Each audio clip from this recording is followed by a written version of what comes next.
Hey, friend. Happy Wednesday. So good to see you. I missed you last week when I was in New York City, but you know what I brought back with me to Austin, Texas?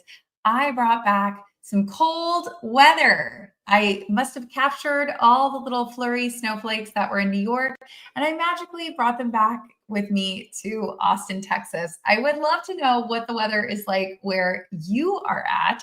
If you are joining live, drop it in the chat where Kelly and Giacomo and Jim and Shelby and I are already rocking and rolling, letting you know what's going on in our world.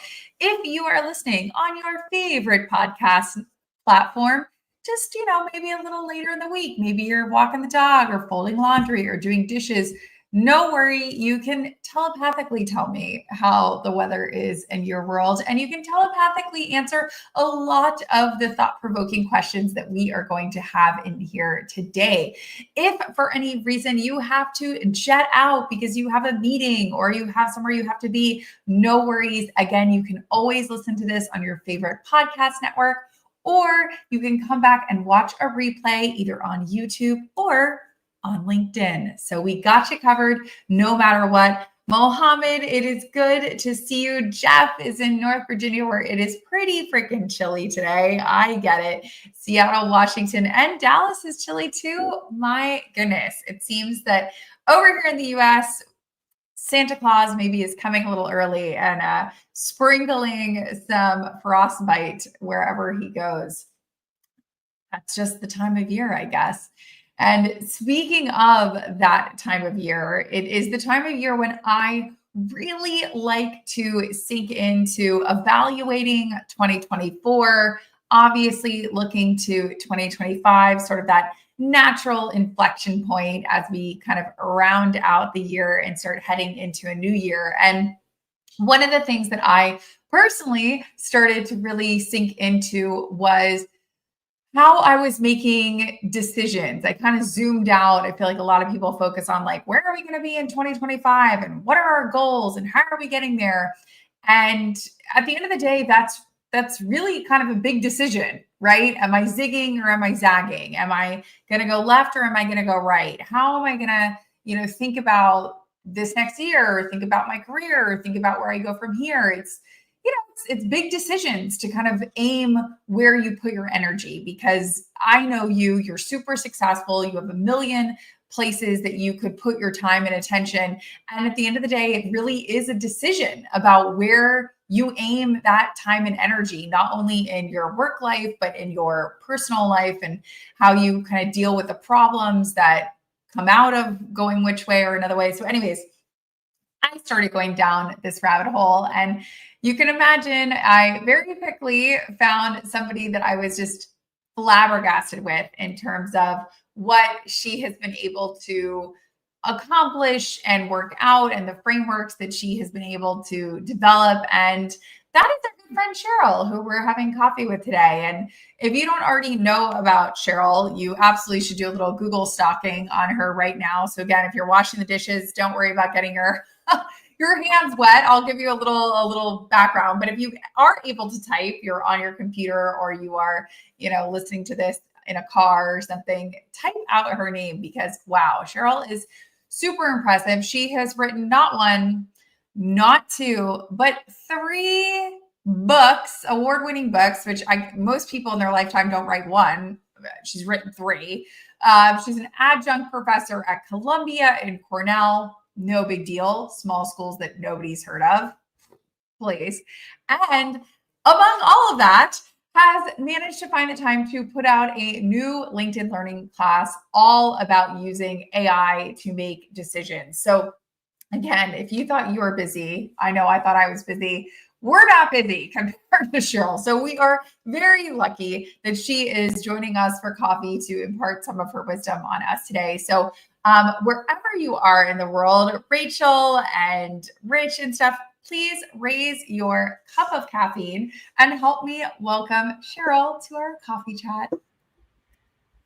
I'm so excited to be here today. Thank you, Kim. That was such a lovely welcome, and I admire your show and all the great enthusiasm that you bring to all of your work. Well, thank you. I'm so excited that you are squeezing in some time to join us today. Because as I said before, I just feel like obviously decisions are important every single week, every single month, all the time, 365 days a year. But I just feel like December is such a time for decision making. So I feel like it's like perfect timing that we're talking right now. And I'm curious because obviously you have many talents, from starting in journalism to now kind of settling on strategic decision making. Do you ever get tired of talking about decision making kind of all day, every day? Since it's the main way we get to our future, I actually think it's such a privilege to get to hear about the decisions that people are making and to generally help people feel better about how they have agency in the world to make things that are good happen for them.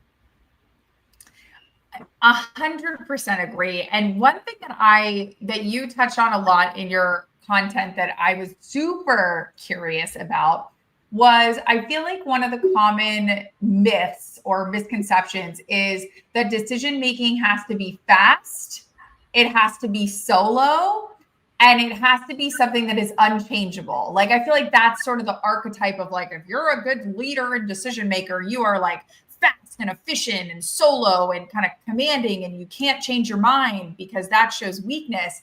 And I'm curious how many, obviously you work with tons of leaders. Is that a mindset that you find has been shifting in the last couple of years? Or do you really still feel like, man, that is a huge problem in a lot of these companies and industries? It's such a good question. And actually, we have a whole new group of research on the most common decision-making mistakes.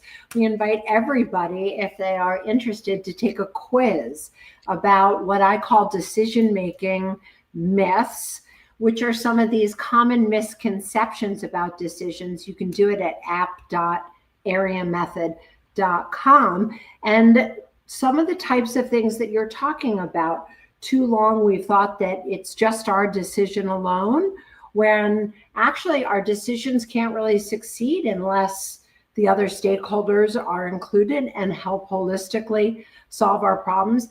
And this idea that everything should be quick. So I do think that you've really hit on something that is something that doesn't always serve us well. Sometimes we don't have a choice. We have to move quickly. But just because we're moving quickly in one area and taking action doesn't mean that we're rushing actually solving the big complex problem that's in front of us that may need more time. And I think a lot of leaders really do think about what are the areas where you can move quickly and where is it that we really need to take our time and be more thoughtful. Well, and one of the myths that I find, personally sort of fascinating is this idea of collaboration and really towing the line of, we want input from other people. I'll speak personally, like when I'm struggling with a decision, I'm talking to my husband, or I'm talking to my mom, or I'm talking to one of my close friends. But at the end of the day, it can't be a decision that my mom makes. I'm 39 years old.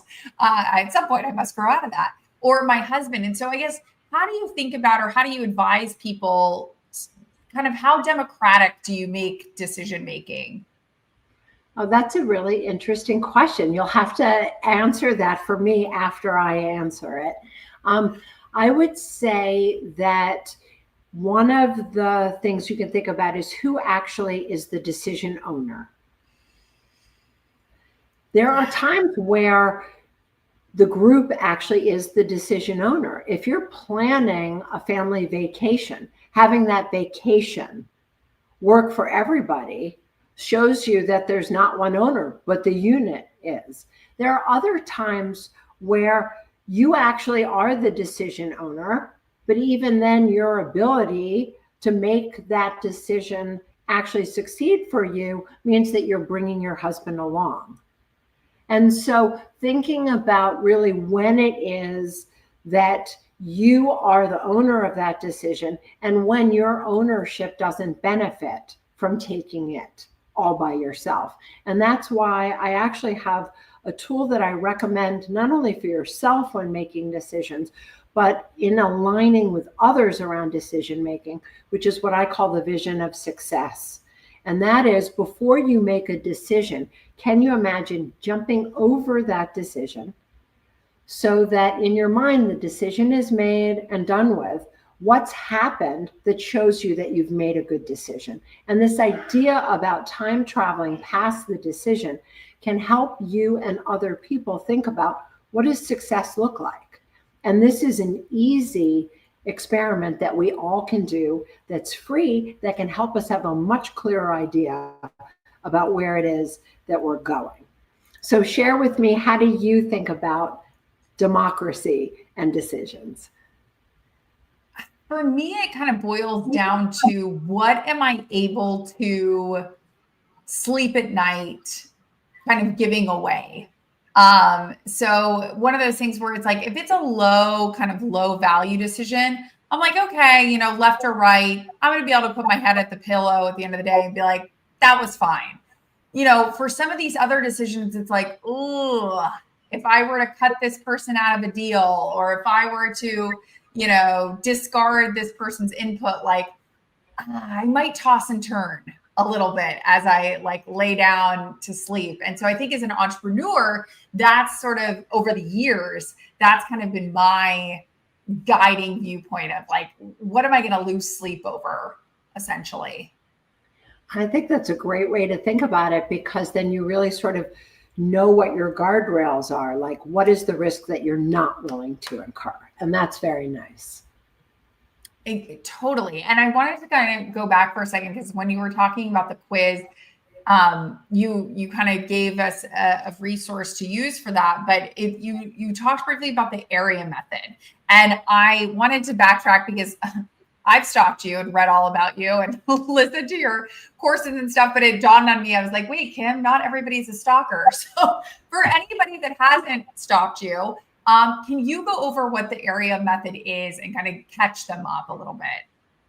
Absolutely. AREA is an acronym for the steps of my decision-making system that is really meant to focus in on controlling for encountering our cognitive biases, those mental mistakes, unfounded assumptions and judgments that we may have based on our experiences that can lead us to poor outcomes. And the idea is really to expand our knowledge while improving our judgment. And it's built on a collaborative backbone, because the letters of AREA stand for absolute, relative, exploration and exploitation, and analysis. And by moving through those steps, in absolute, you're getting up close on the decision to actually really understand the target at the center. What's the person, place, or thing that you're trying to solve for? So if you're thinking about quitting your job and going back to graduate school, it might be the actual degree that you're thinking about getting.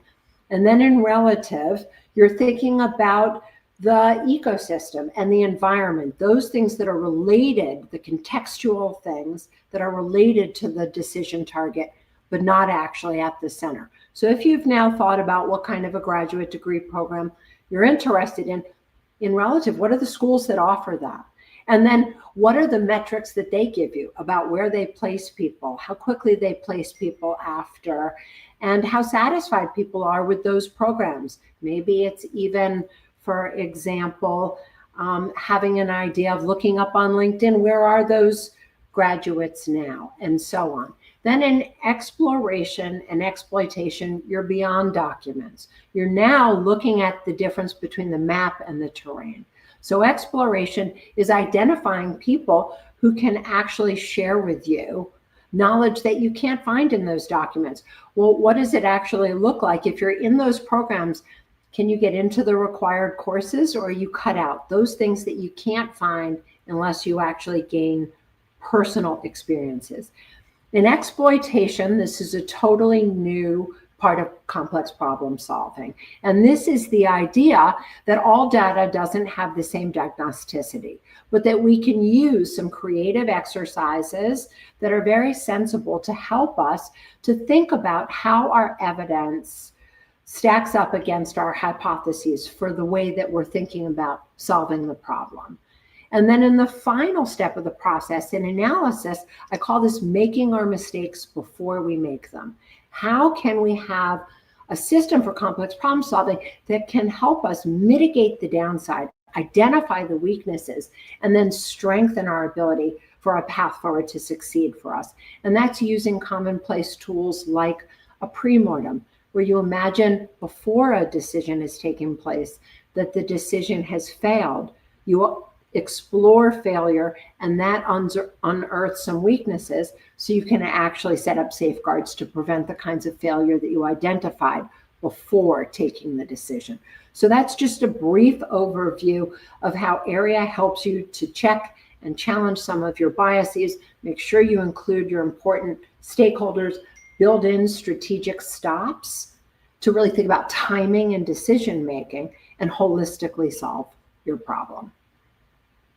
Well, and I feel like as you kind of went through each of those categories, it seamlessly, in my mind, filters into this new course that you just put out with LinkedIn about how you can utilize AI, especially to me in the analyze category and in the exploratory category, because you're doing just that. You know, even the examples you were giving, you know, researching online or looking up what's available in your state.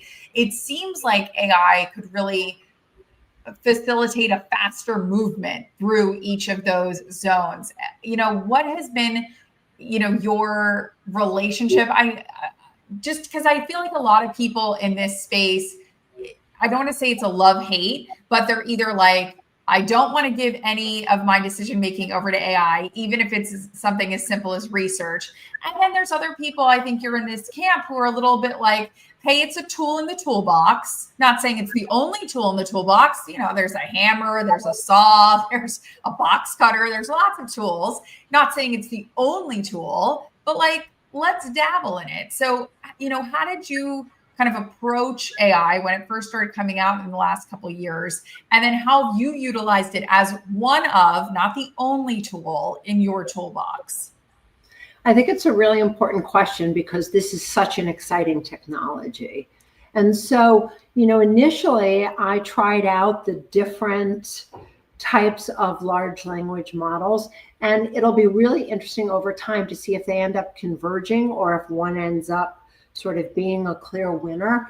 But I just started trying it out for small things and asking it for very simple decisions. I think something that it's really useful for is, you know, the general concept, oh, I have these things left over in my refrigerator. What could I make with them in order to put together some quick dinner options for things that I'm not personally sick of making?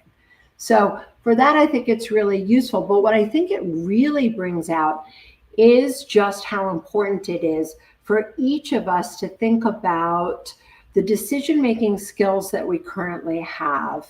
And if we were to sort of audit some of our decisions and think about where we want to grow, I think that this becomes a tool that really benefits from us getting better ourselves on different parts of complex problem solving, whether it's defining the problem, identifying the motivation, really letting AI know what is the context of our decision.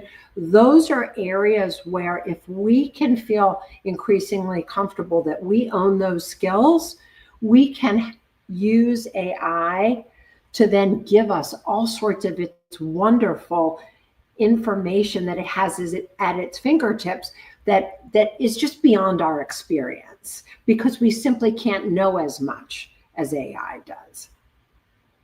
Well, and I think, you know, to Giacomo's point here too, not only can we not know as much as AI, but our friends and family can't know as much compared to AI. So when you hear something is, you know, one of these platitudes like, you know, get a second opinion or get a third opinion. Well, talking to AI is like getting a thousand opinions in like 30 seconds because it's distilled it all down.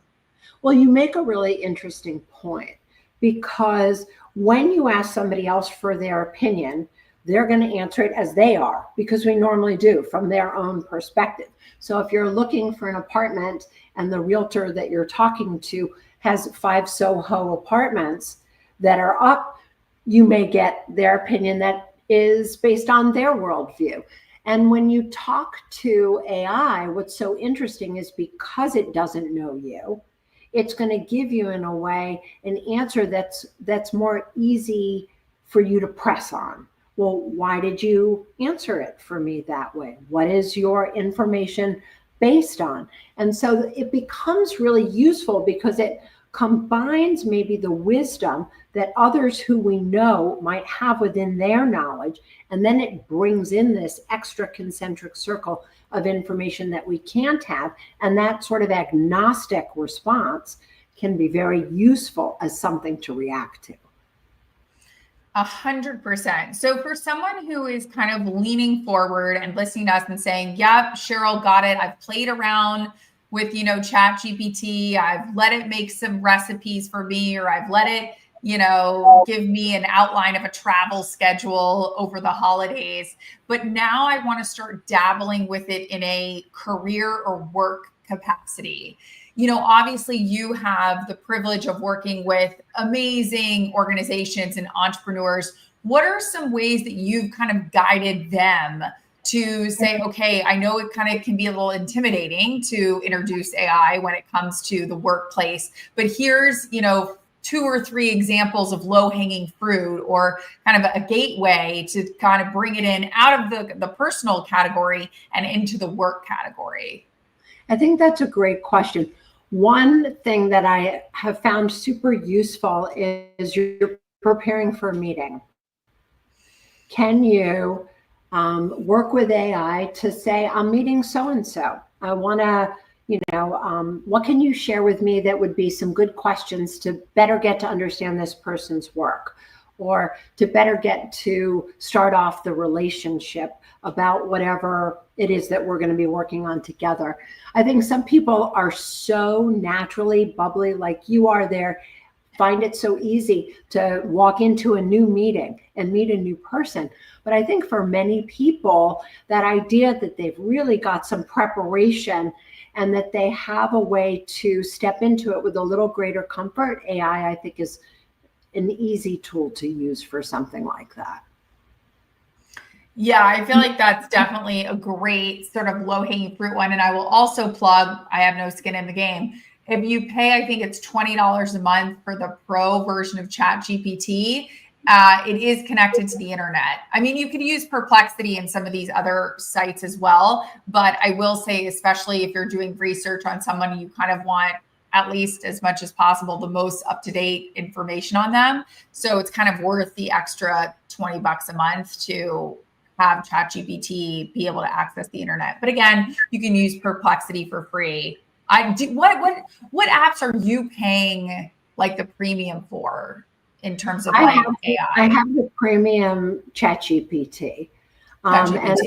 Yeah, so that's the one that I have right now. But, I have certainly found that I love the idea, if I have something that I want to ask it, to also ask Perplexity or Gemini, and because you do get different answers, they do respond to you in different ways. And I think that also that's very useful to see that even for the same question, that they can come at it slightly differently.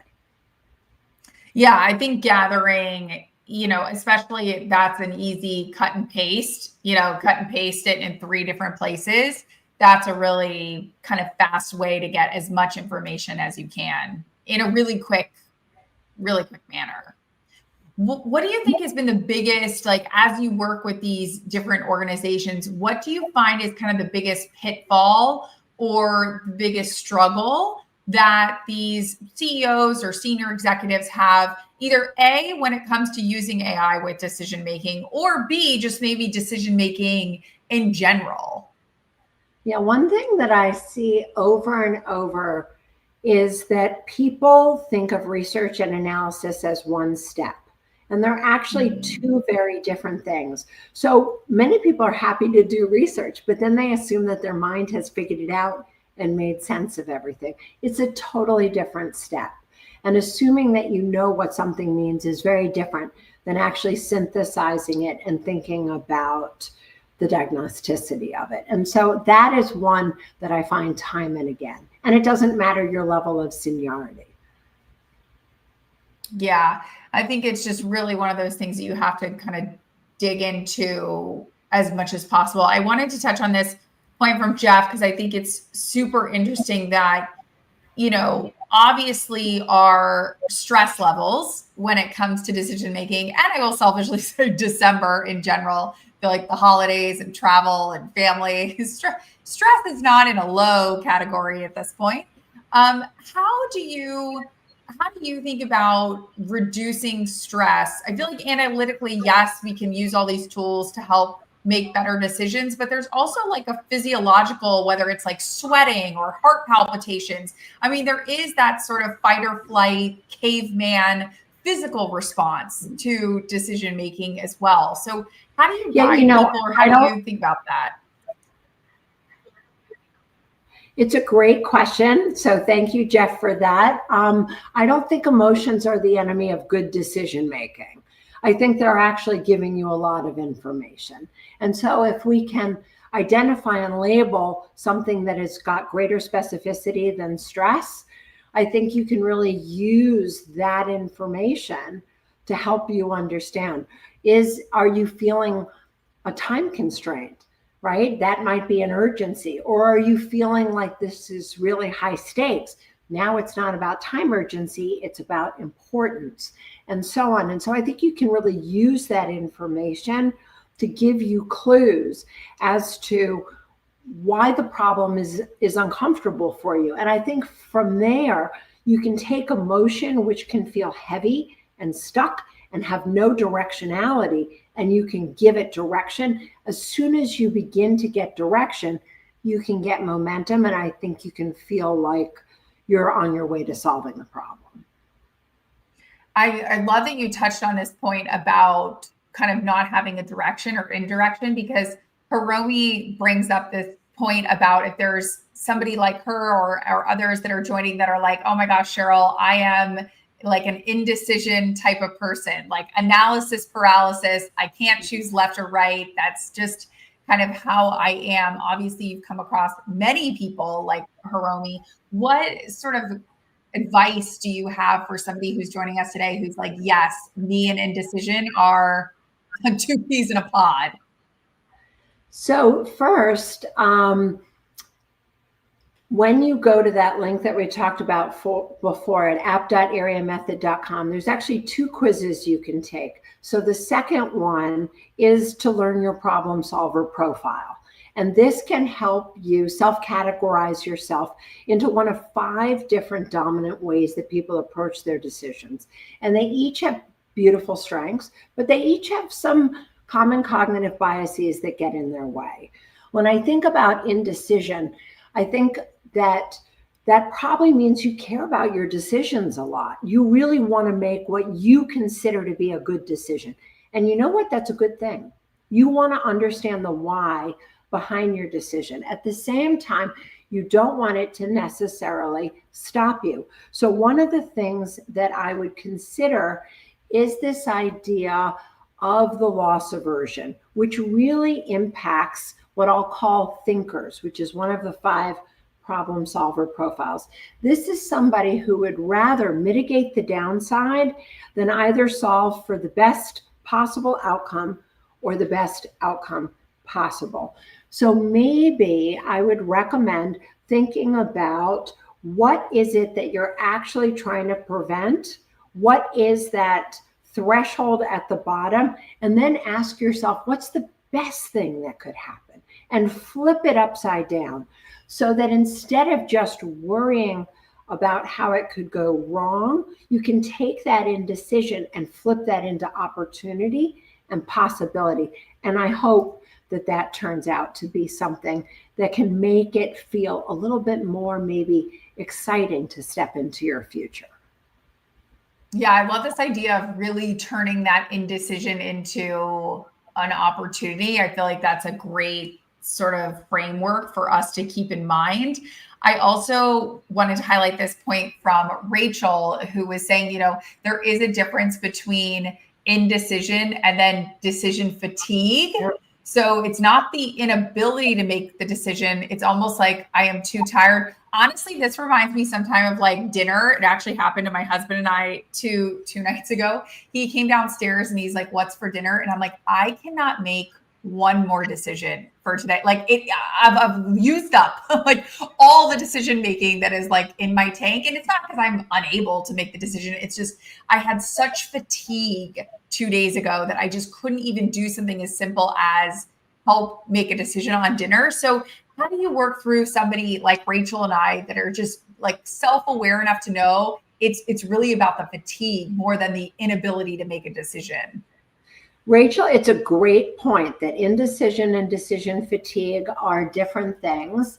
I would say that we were talking about the problem solver profile of the thinker before, and this answer also would bring us back to the thinker, because the thinker uses so much energy to make what they consider to be the right decision. They want to have all the information so that they really prevent a decision from failing. They deplete a lot of their energy during the day.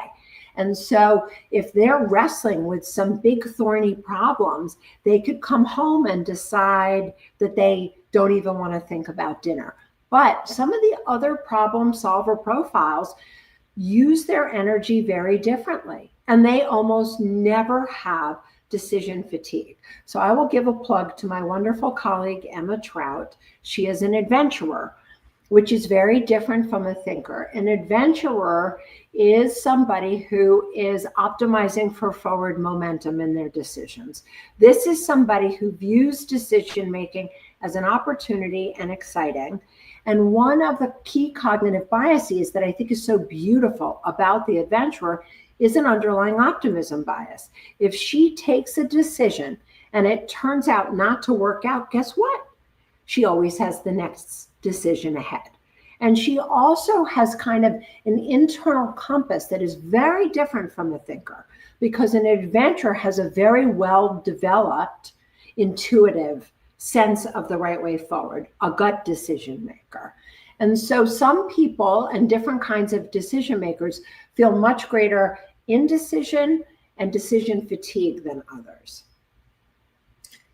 Yeah, it sounds like no matter what, we got to take this quiz. So everybody who's joining us live, we got to take our homework to do this quiz. And I would say everybody who's, again, walking the dog, doing the dishes, kind of listening later, we will put it in the show notes and drop it in the chat how you can take this quiz. Because I think in this case, you know, really being able to categorize yourself and figure out what works best for you naturally and how you naturally think about decision making is huge. It kind of reminds me of like you want to swim with the current, not fighting so much against the current, just kind of using who you are naturally to help you. Absolutely. And learning about yourself really gives you an explanation for sort of why you are doing what you're doing. So the problem solver profiles each have different underlying values. They want different things from their decisions. And my most recent book, Problem Solver, once you've taken the quiz, if you want to delve into this more deeply, that book will take you through how to really use the profiles yourself and with the other important people in your life, because some people really care about forward momentum. Some people really want data and evidence to make a decision. Some people really care about their trusted group of advisors and getting wisdom from other people. Some people want to know the why, which is what we were talking about with the thinker. And some people want the big idea. And all of these things bring different and beautiful perspectives to the world, which is why when you are making decisions with others, this idea of really bringing together the intellectual difference can give you a much more fulsome understanding of your problems, which also means you can really then better drive towards a solution that can solve for the whole problem. Yeah, I feel like it's really just setting yourself up for success as much as possible. And so one of the things I'm curious for you, Cheryl, is when you're setting yourself up for success, if there's any, I don't know, rituals or tools. I'll give you one of mine. I actually stole it from Tim Ferriss, so it's not even really mine. I stole it from somebody else, you know, copied their homework. But for me, when I'm really thinking about a decision, I am a little old school. I like paper and pens. You know, some people like to type, some people like to talk. I'm a tactile lady. I need to have like a paper and pen. That's one of my kind of rituals that I, sit down, get a nice hot cup of something and really kind of write out, whether it's pros or cons or what I'm struggling with or have anxiety around. And so I'm wondering for you, what are some rituals or things that you have found work really well for you over the years? I love your idea of the paper and pen because I'm always writing things down. I have lists on my list, so that really speaks to me. But one of the things that I've found really helpful is at the end of the day, not to leave before I'm actually done. And by that, what I mean is that, if I am finishing a meeting with somebody, I want to stay after the meeting and I want to have a few minutes. What did I experience? What did we talk about? What are the next steps? So that I'm not left with a lot of loose ends or a lot of things running around in my mind. At the end of the day, okay, what was the list for the day? What did I accomplish? And then what am I doing tomorrow? And then what does that mean about the things that I didn't finish today that I actually want to do tomorrow? Because when I step back into my day tomorrow, I want to come in relaxed. I want to come in knowing sort of what the energy expenditure looks like across the day and have a better sense that I'm going to set myself up well. So I think it's a true kindness to not leave before you leave. I love this idea of really setting your future self up for as much success as possible. Kind of on that, what are some trends or shifts that you think are happening kind of in the decision-making and problem-solving space when it comes to the future in 2025? So I do think more and more people are using artificial intelligence to see what it can do.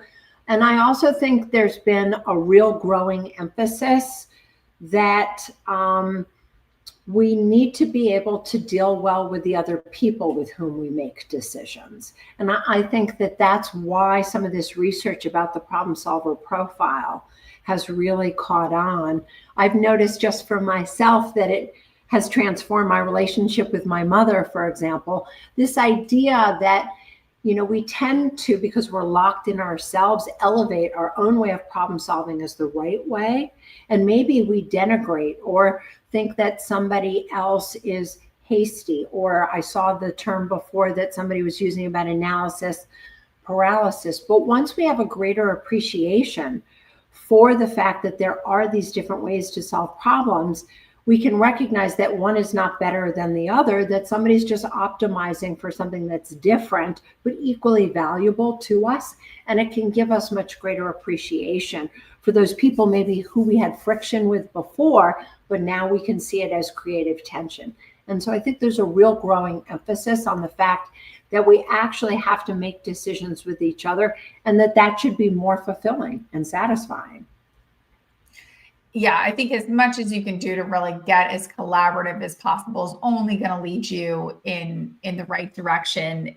Giacomo's question here is, what type of content, whether that's podcasts or books or people on this topic, do you yourself find either inspiring or useful, or maybe you subscribe to their podcast or subscribe to their newsletter yourself? I think that's a great question. We're all so busy with what it is we actually have to do that I love this idea of being able to find something that's going to bring in something that I'm just not exposed to in my day-to-day world so that it can help me with divergent thinking. So for example, there's a weekly newsletter that I love called The Marginalian. And this brings just thoughtful contemplations about science, about the arts, about literature. And these are things I would love to spend more time on. And so to have this sent to my inbox and to have somebody share about Hannah Arendt one week, and then the next week about songbirds, and then the next week about Marie Curie, I think is just lovely because there's so much we can learn from these other fields that we don't get to spend enough time on. And so that's one of the things that I really enjoy. Ah, I love that. I feel like any way that you can kind of get inspiration or find something that's going to spark an idea is always so worth it. I'm curious kind of if there's any other besides ChatGPT and Perplexity, if there are any other software or like computer programs or apps that you're using on a day-to-day basis, or is ChatGPT and Perplexity really kind of the main ones? I really enjoy those. I think that they've really been terrific. And I would say, other than that, having this constant reminder that I often do things the same way over and over, and that there are very different ways of thinking. And so this is maybe going to sound a little odd in where you were not going. But one of the things that I try every day are all these different games on the New York Times app, because trying to solve a crossword puzzle or do a connections is stepping into somebody else's perspective. You need to really think from somebody else's angle. And this idea that I don't want to be locked into how I do things, really I find very helpful. And then it sort of makes me feel more expansive, and I can bring that sort of breath of fresh air or not being locked in. And all of a sudden I can hear somebody in a much more open way, or I can look at a problem differently than I had. So it's not workplace efficiency, but I actually think it works that way. Oh no, 1,000%. I also played the New York Times Games app, Connections, and Spelling Bee, and Wordle, and all this stuff. For me, it's like a little gym session for my brain, a little bicep curl, as much as I can throughout the day. But around these parts, like, we love homework. We're a little nerdy. We love homework. So I'm curious if you could give us a homework assignment for the rest of the week going into the weekend. Maybe it is to do something. Maybe it is to read something. Maybe it's to download something. I will give everybody homework, which is I think we should all take the quiz on Cheryl's website, because I know I'm going to be doing that, because I think that that's just like a great place to start. But if you could give us a homework assignment that you think will really kind of help us make better decisions, develop into a stronger decision maker, what would your homework assignment for us be? So one thing that I think I could recommend to everybody is to download the Libby app. The Libby app connects all of the libraries. And what it does is it gives you at your fingertips all the wisdom of all these other people. And you can look through that and download today a book that you wouldn't normally have time listening to, and you can learn from somebody else. So that's one thing. And if you just wanted to find something new on Netflix the same way that could be homework that is fun, there is a TV show called Muster Dogs, and it is in Australia, and it is on how do you train dogs to help you to herd cattle. And what I think is fascinating and really fun as a homework assignment is, how is it that you bring somebody else along who doesn't speak your language? What does it look like when you're not coercing somebody else, but you actually need to build cooperation with something that can help you do your work better, and something that's going to bring you joy and also help in whatever it is that you are doing. So 2, I hope, fun suggestions that people can do right now that are free or close to free. That are totally free. And also, who doesn't love a show that involves animals? They're so cute. So that's also a cute one. That has a bonus of just being super fun to do over the weekend. I love it. Cheryl, where, if people are joining, obviously we just could touch the surface today. There's so much more that you dive into and content. Where is the best place for people to kind of keep learning from you, keep getting access to all of the work that you've done, whether it is the area method or just digging into problem solving more with kind of you as their guide? Well, this has just been terrific, and your audience asked such great questions. So thank you for having me. I would say 3 things. 1, please connect with me on LinkedIn. 2, I have a podcast called the Problem Solved Podcast, where we interview people about the decisions that they're making. So I hope you'll subscribe to that. And then the 3rd place would be come check us out at areamethod.com, AREA method.com. So thank you so much for having me today. I love it. Thank you so much for being here. And most importantly, Cheryl and I want to thank you for being here, because you could be anywhere. You've got a really busy week, but you spent the last 45 minutes with us getting some caffeine and learning from other people in the chat. And if you're listening to this on podcast form later, again, you could have been listening to anything while you wash the dishes or fold the laundry. So the fact that you kind of chose to make yourself a better problem solver is always a win in my book. So thank you for your time and attention. So appreciate it. We will see you next week, next Wednesday, for one of our final sessions of the year. Holy moly, I cannot believe it's here. You can always stay up to date on our sessions by going to getcoffeewithkim.com, and we can send you a calendar invite and all that good stuff. So it's made it super easy for you. But thank you so much. And thank you again, Cheryl. Really appreciate you being here. Thank you. Same here. It's been a pleasure. Thanks again, everybody.